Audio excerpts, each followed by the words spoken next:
Hi guys, we might need to bookmark this video and see how it ages in 4 or 5 years' time, as Nigel Farage has ruled out in the strongest terms possible any deal or pact with the Conservative Party. So he is speaking at a rally or convention. A side note, as the MP for Clacton, he doesn't seem to spend much time speaking to his constituents, does he? Anyway, the Reform UK leader explained to his supporters why there will be no agreement with the Conservatives. Instead, Farage wants to replace them. Have a listen. If you read your Sunday newspapers, you'll see there's much talk of me doing deals with the Conservative Party. Many years ago, sir, they were a very, very successful political organisation, but sadly they betrayed the country with open-door immigration, with increased taxes, with not delivering Brexit, and they are now going to become a party of history, sir, because we are going to replace them. They're strong words. So we're going to replace them. So there will be no pact. There will be no agreement with the Conservative Party. There will be no stepping aside to allow a Conservative to win a seat or hold on to a seat or kick Labour out. No, we're not going to get into that. We're going to fight for every seat in Great Britain, not Northern Ireland, of course.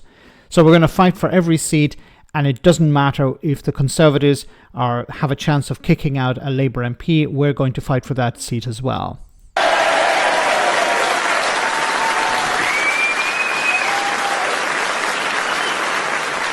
So let me be clear.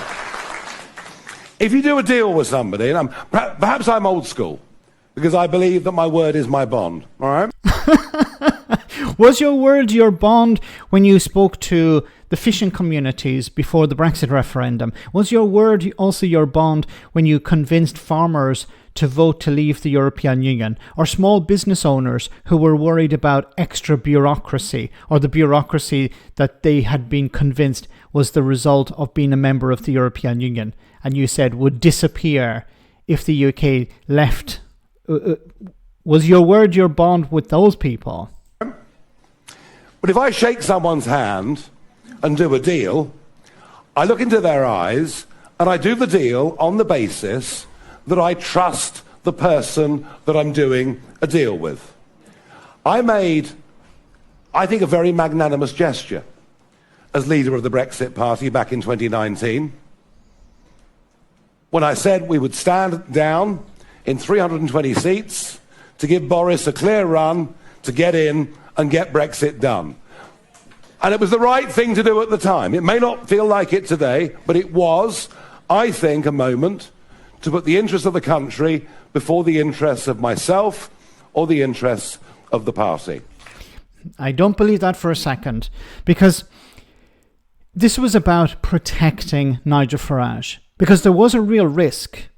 Now, we don't have a time machine, we can't go back and test this, but there was a risk or a feeling at the time that if Reform or the previous party, the Brexit Party, had split the vote on the right, Boris Johnson may not have won a majority at all. It could have ended up being a hung parliament. It could have been a situation where Jeremy Corbyn became Prime Minister. And then what would happen? Nigel Farage would not have gotten his Brexit. The Tories would not have got Brexit. And who would have got the blame? Farage would have got the blame. So Farage was worried. This is my interpretation of what happened. Farage was worried that it would his party would split the vote, and this would usher Jeremy Corbyn into number 10. Corbyn would have a second referendum or try to undo the idea of Brexit, and this would be a disaster for Brexiteers and Nigel Farage. And of course, the Brexiteers within the Conservative Party would have pointed the finger at this guy, saying it was all your fault. You split the vote. Now we don't have Brexit. And it was the right thing to do. But with a majority of 80, do you know what? They didn't even say thank you. Thank you for what? Which shows you what low-grade human beings most of them are. and they betrayed everything about Brexit. Brexit was about taking back control of our borders. Brexit was about reducing the numbers coming into our country.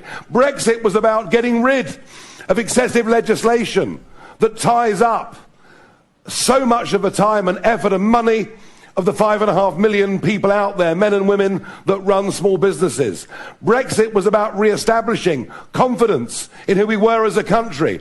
None of it was delivered, and I will not be doing deals with any individuals or any party that I view to be dishonourable and undeserving of ever being in government again in any capacity.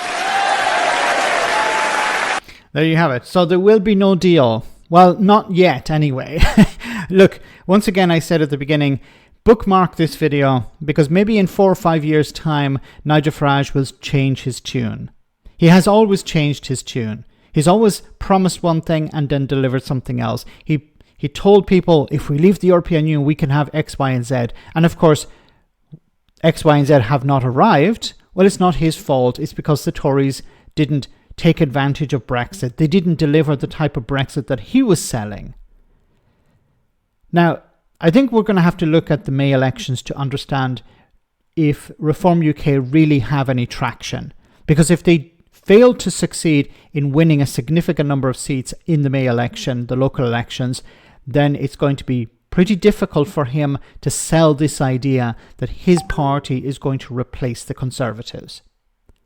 Let me know in the comment section, guys, what you think. As always, your comments are greatly appreciated. Thanks a lot.